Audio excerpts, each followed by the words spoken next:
Identify the observed chemical behavior. When a magnesium wire is dipped into a lead, 2, nitrate solution, the spontaneous formation of a black deposit on the wire indicates that a chemical reaction is taking place on the surface of the metal. Determine the reactant and product species. The reactants are solid magnesium metal, Mg, and dissolved aqueous lead, 2, ions, Pb to the power 2+.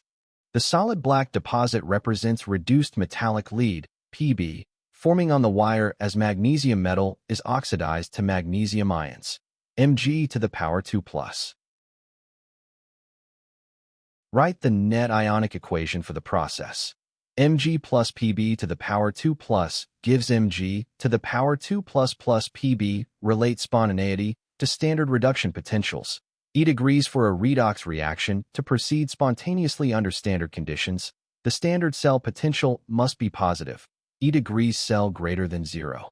The cell potential is defined as E degrees cell equals E degrees red, reduction half reaction. E degrees red, oxidation half reaction. Applying this to our reaction, E degrees cell equals E degrees, Pb to the power 2+ / Pb. E degrees, Mg to the power 2+ / Mg, greater than 0. Formulate the final mathematical conclusion. Rearranging the inequality demonstrates that the standard reduction potential for the lead species must be greater than that of the magnesium species.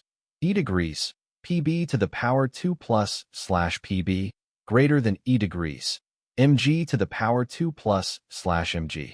This is confirmed by the exam's table of standard reduction potentials, which lists E degrees for Pb to the power 2+ as -0.13 V and E degrees for Mg to the power 2+ as -2.37 V. This confirms option A is correct. The correct answer is option A. The standard reduction potential, E standard, for Pb2+ is greater than that for Mg2+.